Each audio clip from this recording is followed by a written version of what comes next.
Assalamualaikum warahmatullahi wabarakatuh. A'udzu billahi minasyaitonir rajim. Bismillahirrahmanirrahim. Alhamdulillahilladzi yahdina bi taufiqihi wa hidayatihi. Wa asyhadu an la ilaha illallah wahdahu la syarikalah. Wa asyhadu anna Muhammadan abduhu wa rasuluhu la nabiyya ba'dah. Amma ba'd. Kepada para mahasiswa yang saya banggakan, dalam kesempatan kali ini saya akan menjelaskan terkait dengan mata kuliah antropologi tafsir. Dan kebetulan pada semester ini saya diamanahi untuk mengajar mata kuliah antropologi tafsir pada kalian semua, sehingga satu semester ke depan kita akan selalu bertemu membahas ini. Namun sebelumnya, mari kita awali pertemuan ini dengan bacaan surat Al-Fatihah dengan harapan semoga kita diberikan kelancaran oleh Allah Subhanahu wa taala dan diberikan ilmu yang berkah dan manfaat bagi kita semua. Al-Fatihah. A'udzubillahi minasyaitonir rajim. Bismillahirrahmanirrahim. Alhamdulillahirabbil alamin. Arrahmanir rahim. Maliki yaumiddin. Iyyaka na'budu wa iyyaka nasta'in. Ihdinas siratal mustaqim. Shiratal ladzina an'amta 'alaihim ghairil maghdubi 'alaihim waladdallin. Oke, terima kasih. Gimana kabarnya? Alhamdulillah baik ya. Saya berharap kita semua selalu mendapatkan kesehatan, rahmat dan maghfirah oleh Allah Subhanahu wa taala sehingga kita tetap senantiasa bisa mengikuti perkuliahan sekalipun secara online. Oke. Dalam kesempatan kali ini biasa seperti untuk pertemuan awal itu rutinitas akan menjelaskan terkait dengan orientasi perkuliahan. Orientasi perkuliahan antropologi tafsir. Mau kemana ini antropologi tafsir? Kan begitu ya. Terus yang kedua terkait dengan teknis atau dalam bahasa biasanya itu kontrak belajar. Saya kuliah ini harusnya bagaimana caranya kan gitu. Terus yang ketiga terkait dengan penugasan. Penugasan pada mahasiswa. Dan biasanya ditambah satu lagi ta'arufan. Ya, ta'arufan. Nah, untuk kesempatan kali ini saya memang tidak bisa mempersilahkan kalian untuk mengenalkan satu persatu secara online ya, sehingga kalian cukup memperkenalkan diri melalui chatting di WA group saja nanti ya, perkenalkan nama, alamat, alumni mana gitu. Nah situ. Oke, saya memperkenalkan diri saya terlebih dahulu. Kebetulan nama saya sesuai dengan apa yang tertera dalam jadwal kalian, yaitu Muhammad Rizza Muqtada. Kebetulan saya di sini itu sebagai penduduk asli. Penduduk asli karena memang sejak lahir saya di Kudus. Mulai TK sampai aliyah di Kudus. Nah, mulai tahun 2008 itulah kemudian saya keluar Kudus, keluar kota. Saya menempuh S1 di program studi tafsir hadis di IAIN Wali Songo saat itu ya, sebelum menjadi UIN. Karena saya menjadi UIN itu saya sudah menjadi alumni di sana. Tafsir hadis, program khusus saat itu. Setelah itu saya lanjut kuliah magister saya di program studi agama dan filsafat konsentrasi studi Al-Quran dan hadis di UIN Sunan Kalijaga Yogyakarta. Dan kemudian langsung lanjut mengambil program doktoral dalam konsentrasi yang sama studi Al-Quran dan hadis di UIN Sunan Kalijaga Yogyakarta. Dan pada tahun 2018 saya dinyatakan lulus dari program doktor itu, sehingga saya dalam waktu sekitar 9,5 tahun, karena saya lulus S2 nya itu hanya 1,5 tahun, tidak sampai 2 tahun, 1,5. Jadi normalnya cuman ya 9,5 tahun bisa memperoleh 3 gelar sekaligus, sarjana, magister, dan doktor. Nah di situ, Pak kok bisa cepat seperti itu Pak? Nah ini biasanya musuh utama bagi pelajar itu adalah manajemen waktu. Nah itu adalah musuh utama bagi para pelajar. Untuk manajemen waktu ini yang susah. Terlebih mereka yang aktivis. Saya dulu juga mantan aktivis mahasiswa, pernah menjabat sebagai ketua MPS, pernah menjabat sebagai koordinator di senat mahasiswa institut. Nah, itu bahkan di UKM juga aktif, tapi saya bisa lulus tepat waktu. Bahkan skripsi saya itu menggunakan bahasa Arab. Tesis saya alhamdulillah terbit di jurnal. Bahkan disertasi saya itu sebagian terbit di jurnal, sebagian dibukukan oleh Mizan. Mizan ini termasuk apa itu jenisnya, penerbit yang punya nama itu. Saya terbit di Mizan itu. Nah, sejak S1 sampai S3 saya mendapatkan beasiswa, sehingga saya tidak mengeluarkan biaya banyak-banyak ya. Jadi kalau bicara terkait dengan biaya, apalagi program doktor itu banyak sekali. Saya sebenarnya secara jujur saya nggak orang yang nggak punya, nggak bisa. Tapi bagaimana saya tetap bisa kuliah? Ini cara cari beasiswa, dan alhamdulillah dapat beasiswa. Nah ini, nah setidaknya itu yang dapat saya sampaikan. Semoga bisa menjadi inspirasi bagi kalian. Jadi nggak usah takut saya masuk ke eh, Fakultas Usuluddin ini mau jadi apa. Ya, bisa jadi apa-apa seperti saya, yang penting tekun, fokus. Kalau memang kajian saya adalah bidang tafsir misalkan, ya memang itu harus kalian tekuni. Nah, gitu. Nah, saat itu saya masih tafsir hadis, sekarang sudah terpisah antara IKT dan ilha, ilmu Al-Quran dan tafsir, dan ilmu hadis terpisah. Kalau dulu masih menyatu. Oke, itu terkait dengan identitas saya. Oh iya, ada yang kurang, maaf. Untuk alamat saya di sini itu di daerah Singojandi Utara. Di barangkali kalian ada yang tetangga saya atau apa, bisa menyapa lah, atau silaturahim ke tempat saya. Atau ya tidak harus tetangga saya, orang kalau kalian mau silaturahim silakan, nggak apa-apa, terbuka. Oke, saya lanjutkan terkait dengan orientasi perkuliahan antropologi tafsir ini ya. Jadi kalau kita berbicara antropologi itu pasti berkaitan dengan manusia, sementara tafsir itu berkaitan dengan tafsir Al-Quran. Dan lantas apa hubungannya dari dua kata ini, antropologi tafsir? Jadi begini, proses mengadanya tafsir, bahkan saya lebih ekstrim lagi mengatakan proses mengadanya Al-Quran itu tidak murni langsung turun majigagi, turun langsung seketika dari langit langsung kepada Nabi. Tapi ini mengalami proses sosiologis dan antropologis. Karena Al-Quran ini akan berinteraksi dengan manusianya. Al-Quran turun berangsur-angsur. Itu untuk merespon kondisi masyarakat yang ada. Misalkan surat Al-Alaq pertama kali. Eh, Bangsa Arab kala itu dia hanya mempersoalkan apa ya jenisnya, budayanya itu masih budaya pada sastra. Jadi budaya-budaya sastra. Jadi literasinya masih literasi sastra, tidak mengarah ke bagaimana untuk mengembangkan keilmuan murni, itu tidak.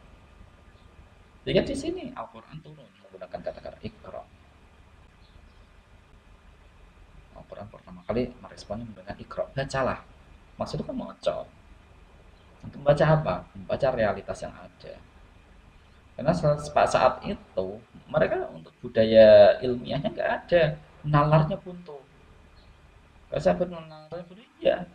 Kenapa? Misalkan dia membuat berhala, kemudian dia sembah-sembah sendiri, ini nalar yang tertutup ini.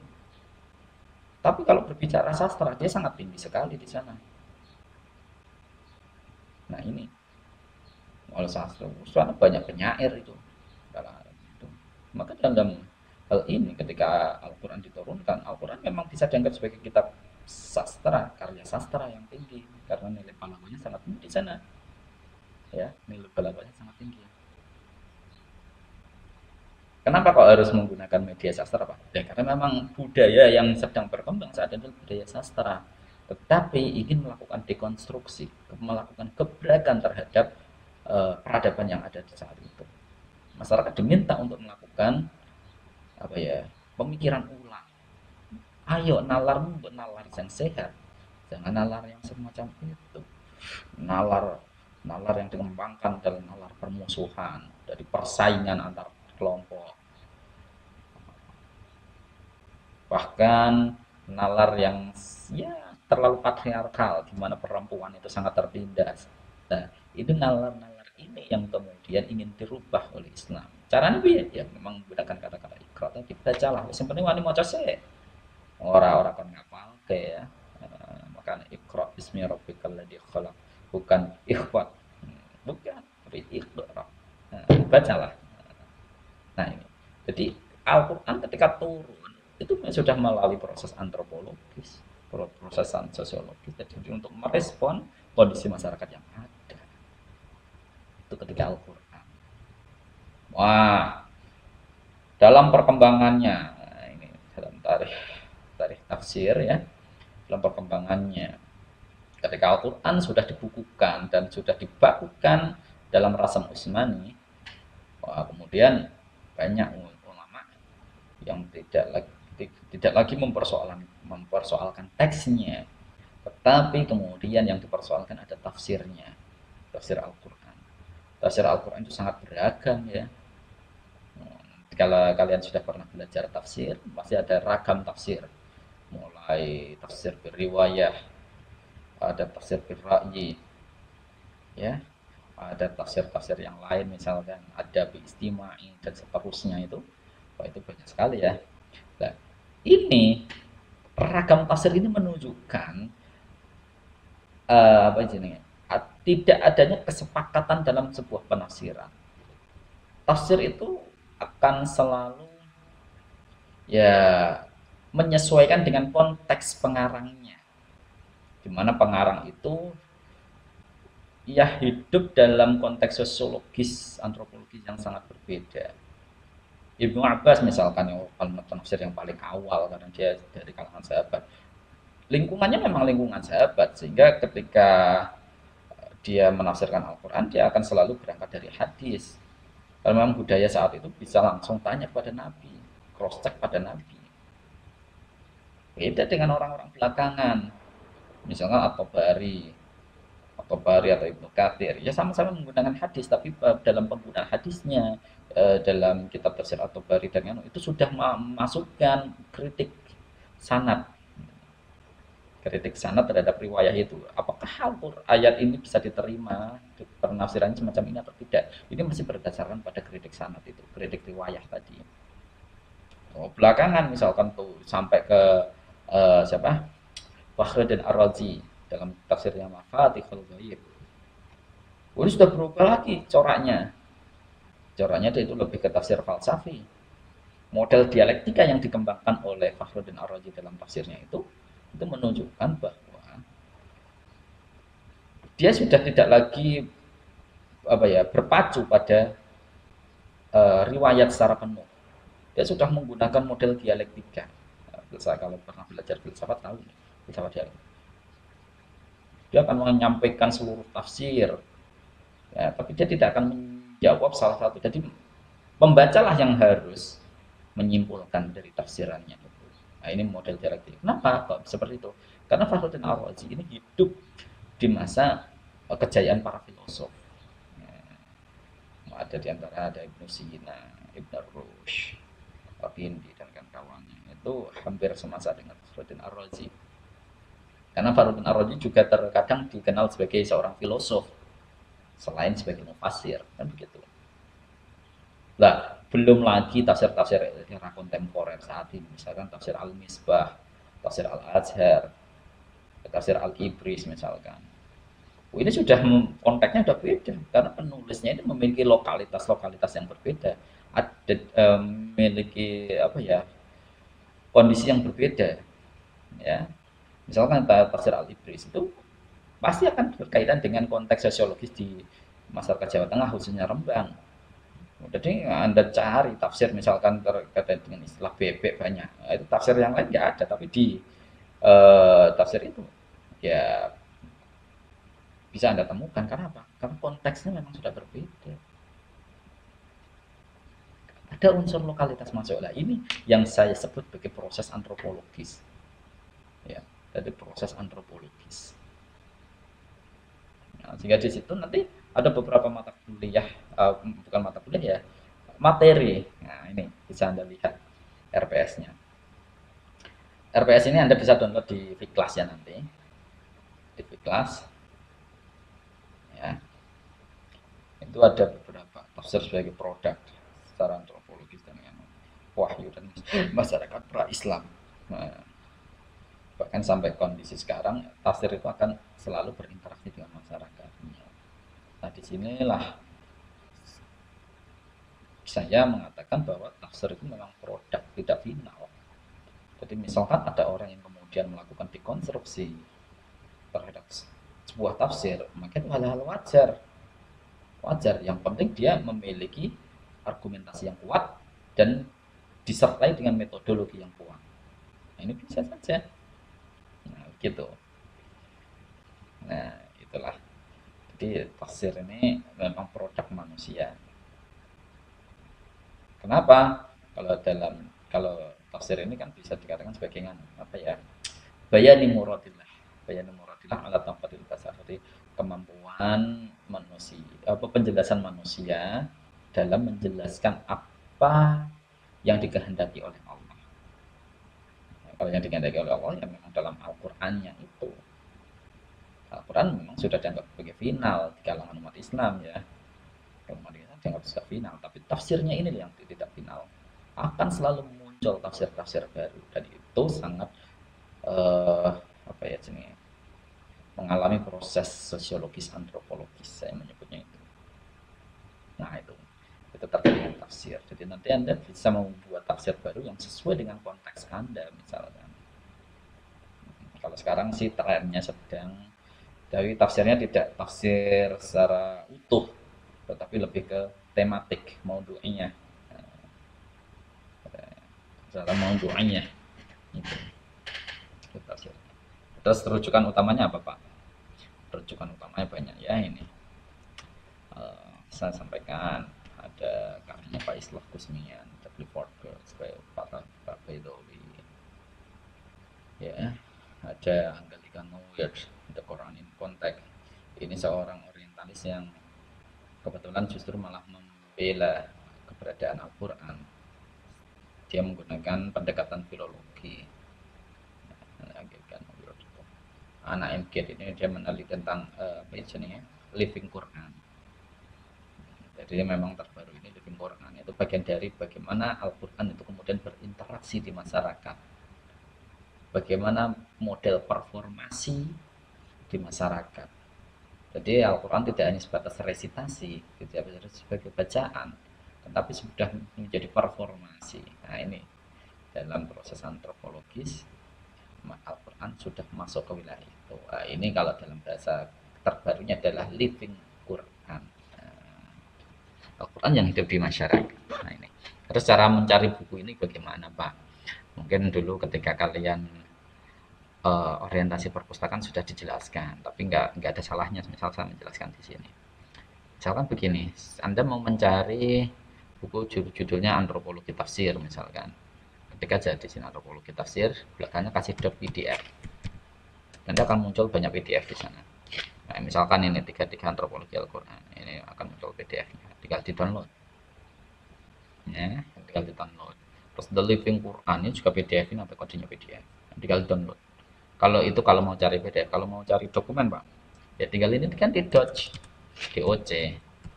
Nah, itu muncul dokumen. Kalau PPT, PowerPoint ya tinggal PPT kan begitu. Itu paling mudah. Jadi langsung masuk ke search engine Google. Itu paling mudah. Kalau yang lain Pak, ada misalkan Anda menggunakan archive.org ya alamatnya ini archive.org. Nah ini archive.org, tinggal klik. Ya, masukkan kata kunci aja di sini. Apa yang Anda cari? Mau pakai bahasa Arab, mau pakai bahasa Inggris, mau pakai apa? Terserah di situ tuliskan. Kemudian enter, Anda akan memunculkan buku, tinggal download. Nah, gitu. Di Google sama. Jadi kalau kata kuncinya bahasa Inggris ya dia akan mencari yang bahasa Inggris. Kata kuncinya bahasa Arab ya dia akan mencari yang bahasa Arab sama. Archive atau misalkan PNRI, Perpustakaan Nasional Republik Indonesia. Ya. PNRI. Nah, kalau PNRI ini Anda harus mendaftarkan dulu di websitenya PNRI, gratis. Nanti Anda dapat akun untuk login masuk ke digital library-nya. Di digital library itu Anda bisa download sepuasnya. Yang penting punya paket data. Nah, kalau saya nggak punya paket data, Pak, ya pakai WiFi kampus nggak apa-apa. Silahkan datang aja ke kampus. Nah, kan begitu ya. Oke. Lah kalau mau yang bahasa Arab, Pak, wah, ada Wakfia. Ada Wakfia misalkan. Mana? Wakfia. Wakfia.net ini. Tampilannya seperti ini. Anda masukkan aja pakai bahasa Arab di sini. Ada lagi Shamila.ws. Shamila.ws ini apa ya? Ibaratnya dia itu maktabah Syamilah versi online. Lebih komplit ini. Tapi ya memang itu syaratnya harus online. Nah, kalau maktabah Syamilahnya yang versi offline kan Anda bisa bawa kemana-mana bisa ya. Tapi di situ biasanya minta untuk update terus. Tapi kalau maktabah Syamilah yang versi online ini Anda bebas. Sing penting duit paket data. Nah, itu. Jadi cari sumber referensinya di situ. Jadi tidak ada istilah, Pak, saya jarang ke kampus, apalagi kuliahnya online. Hingga saya mau ke perpus saja sudah males. Ini saya mau baca buku dari mana, Pak? Oh, tunggu. Anda bisa baca di online itu banyak e-source ya. Sumber-sumber digital itu banyak e-source. Nah, e-source-nya banyak. Mungkin di perpustakaan sini sudah ada ya. Nah, itu. Oke. Itu terkait dengan cara mencari sumber ilmiah. Jurnal, Pak, jurnal bisa cari di DoAJ atau di Moraref atau apa itu nanti bisa banyak. Oke, itu terkait dengan RPS. Sekarang kita akan menjelaskan terkait dengan kontrak belajarnya. Kontrak belajarnya begini. Mata kuliah antropologi tersir ini akan dilakukan secara online ya kan? Menindaklanjuti dari putusan pimpinan kemarin, maka kuliah ini harus tetap online dilakukannya menggunakan platform vClass. Nah, nanti aplikasi yang akan digunakan vClass. Nah, kebetulan kemarin sudah ada update semut yang baru, ya silahkan di download ya. Jadi nanti kita akan menggunakan media-media itu. Terus caranya bagaimana, Pak? Caranya setiap kali pertemuan di jam yang sama, jamnya harus sama dengan jadwal kuliah, saya akan membuka kelas itu dan menyampaikan materi di sana. Materinya itu bisa saja berupa teks, PPT, dokumen, atau video, atau kolaborasi di antara itu semua. Ya, kalau video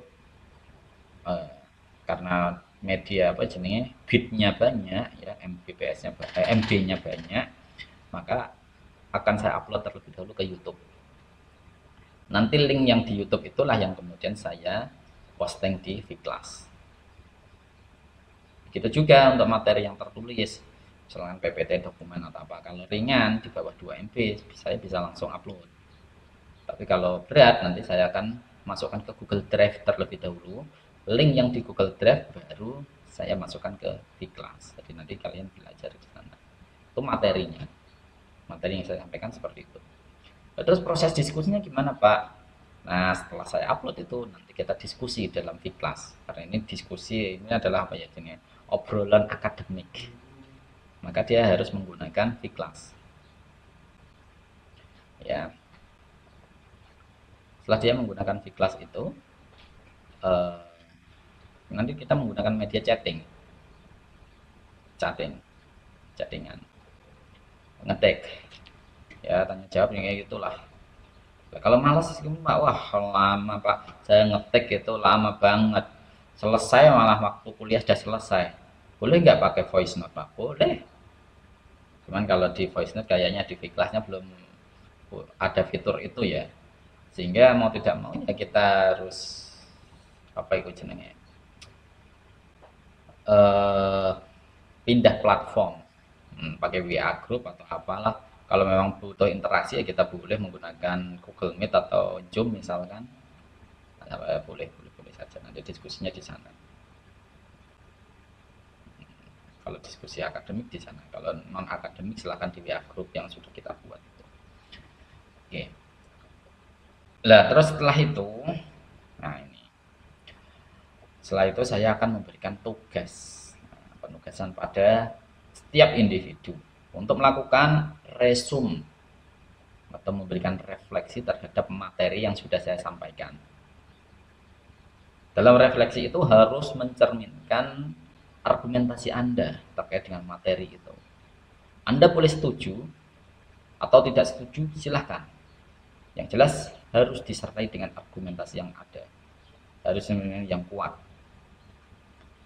Apakah harus argumentasi saya pribadi, Pak? Tidak harus. Anda boleh mengutip pandangan orang lain. Kalau mengutip pandangan orang lain, maka harus dikasih footnote.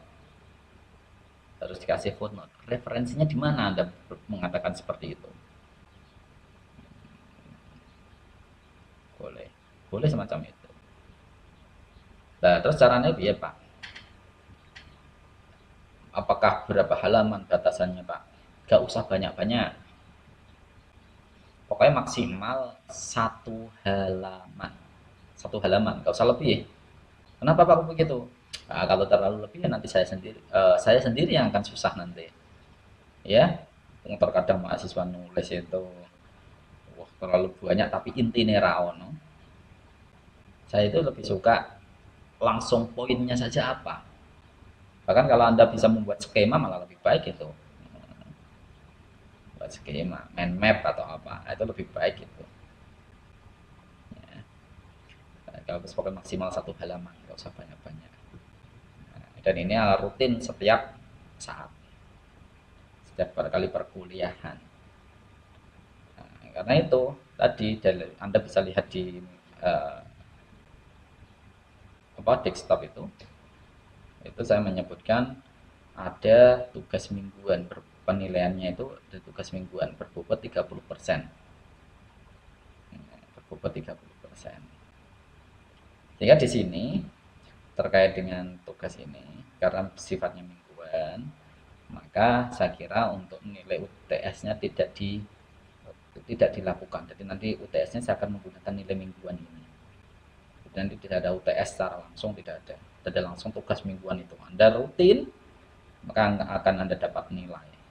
Ada yang kurang, maka nilai Anda juga akan berkurang. Karena kan tadi bobotnya 30%. Ya, bobotnya 30%. Nah, semakin Anda komplit tugasnya, maka ya nilai Anda semakin banyak lah, bisa diakumulasi kan nanti.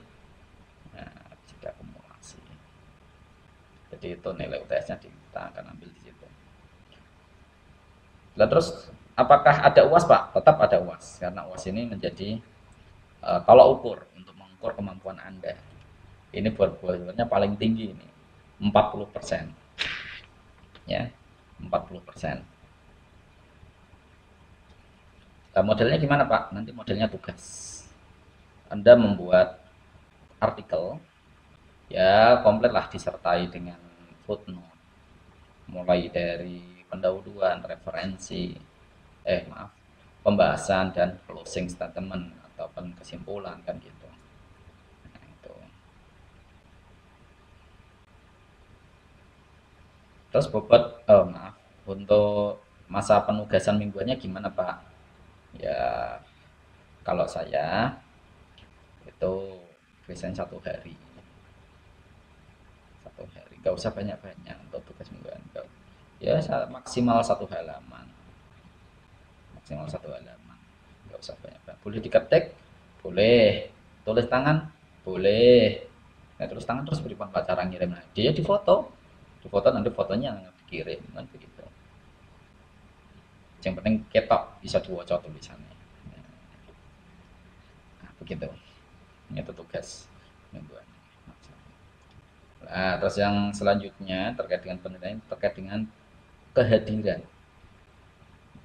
mahasiswa. Kehadiran mahasiswa ini bobotnya 30%. Caranya ngitung gimana Pak? Ini kok nilainya begitu. Pokoknya setiap kali jam kuliah kalian wajib mengisi daftar hadir dari kelas masing-masing. Kecuali mereka yang punya masalah. Yang punya masalah nanti bisa menghubungi saya atau langsung presensi kehadiran di WA Group. Nanti akan saya input secara manual. Tapi kalau tidak, kalau sudah bisa menggunakan kelas masing-masing, ya sudah, berarti Anda sudah otomatis masuk dalam presensi online itu. Nah, itu. Kalau sudah berhasil seperti itu biasanya. Ya, langsung cek. Nah, apabila selama satu semester kehadiran Anda berbobot 100%, maka nilai Anda 100 dalam kehadiran itu. Tapi kalau kehadiran Anda hanya 75%, ya maka nilai Anda 75% itu. Maaf, 75. 60%, ya 60 itu nilaimu. Ya tinggal dikonversi berapa itu kalau dikonversi kan begitu. Nah, cuman ada penegasan lain ini. Penegasan lainnya begini. Apabila mahasiswa kehadirannya kurang dari 50%, maka mahasiswa tidak diperkenankan ikut UAS. Tidak diperkenankan ikut ujian akhir semester. Konsekuensinya apa? Nah, karena UAS nggak diperkenankan, ya makanya dia tidak dapat nilai UAS. Otomatis dia tidak akan keluar nilainya. Nah, cara mau keluar nilainya, ya harus mengulang semester depannya. Kan gitu. Tapi saya harap tidak ada yang mengulang lah. Semuanya lulus semester ini juga ya. Maka dari itu aturan mainnya harus dipenuhi. Nah itu. Nah Pak, kalau tidak hadirannya adalah izin, pripun Pak. Nah, kecuali izin. Tapi izinnya ini harus disertai dengan alasan yang logis dan tidak mengindikasikan adanya rekayasa. Kalau ada indikasi rekayasa, maka saya tidak akan menerima izin itu. Nah, nanti beri cara menghitungnya gimana Pak? Ya, pokoknya kalau izin secara administratif akan saya anggap sebagai hadir. Tapi ada penugasan lain sebagai pengganti. Sebagai pengganti. Penugasannya lain nanti. Terus cara izinnya gimana Pak? Nah ini, izinnya harus dilakukan oleh mahasiswa yang bersangkutan secara langsung kepada dosen. Tidak boleh diwakilkan. Langsung ke dosen, nggak boleh diwakilkan. Boleh menggunakan WhatsApp, boleh menggunakan telepon, video call, atau apa. Yang penting sopan dan disertai identitas jelas. Nama, name, kelas, terus alasannya kenapa kamu tidak ikut, kan begitu. Nah, ini penting. Ya, harus disertai dengan alasan yang jelas. Pak, kalau benar-benar saya nggak bisa Pak, mohon maaf. Misalkan kasusnya seperti mahasiswa tiba-tiba kecelakaan di jalan. Maaf ya contoh ini. Semoga aja tidak ada. Koma mahasiswa kan akhirnya dia nggak bisa absen Pak saat itu Pak. Terus caranya gimana Pak? Ya karena kondisi kayak gitu ya bagaimana lagi ya memang dia diizinkan oleh yang lain. Ya paling ada kabar, oh, ada kabar ke dosennya. Tapi kalau tidak ada yang lain selama mahasiswa masih mampu, dia harus melakukan izin secara langsung, nggak boleh diwakilkan. Bapak, kalau ternyata ini bukan masalah persoalan saya kecelakaan atau apa Pak ya, tapi saya itu HP saya rusak, saya nggak bisa menghubungi jenengan. Boleh pakai miliknya kawannya, boleh. Tapi harus disertai foto selfie Anda, bukan foto selfie tawa kawanmu. Jadi saya hanya memastikan bahwa yang menulis WA tadi itu apa itu jenenge? Bener Anda, sekalipun pakai nomor kawanmu. Karena di semut itu kan bisa dilacak nomor HP-nya ini. Bener gak nomor HP ini adalah nomor mahasiswa yang bersangkutan itu atau tidak? Nah, gitu. Kalau tidak ya berarti ada rekayasa di sini, ada rekayasa perizinan. Nah, ini kalau ada rekayasa perizinan ya alamat, ya gitu. Jadi silahkan Anda izin secara langsung, mau ketemu ya monggo, mau WA ya monggo, sing penting sopan disertai identitas yang jelas dan alasan yang jelas gitu. Nah, ini tata cara perizinan. Ya, jadi ojo nitip karo koncone ya. itu. Nah, nanti secara keseluruhan Anda bisa baca di kontrak belajar, sudah saya upload di Vclass. Ya. Terus terkait dengan apa yang belum jelas nanti bisa Anda tanyakan langsung pada saya atau di WA group saja, karena ini bersifat teknis. Kalau bersifat akademis silakan nanti diskusikan di Vclass saja. Nah, itu. Jadi kalau non akademis boleh di WA group, tapi kalau yang bersifat akademis silakan di apa itu jenis Vclass. Itu itulah kira-kira yang dapat saya sampaikan terkait dengan mata kuliah antropologi tafsir. Ya, perkuliahan akan sesuai dengan jadwal insya Allah. Apabila sampai mendekati 1 menit kok saya belum upload materi, tolong diingatkan, barangkali saya lupa, kan begitu. Gitu ya, itu yang dapat saya sampaikan, kurang lebihnya mohon maaf. Sekian dari saya. Akhirul kalam, wassalamualaikum warahmatullahi wabarakatuh.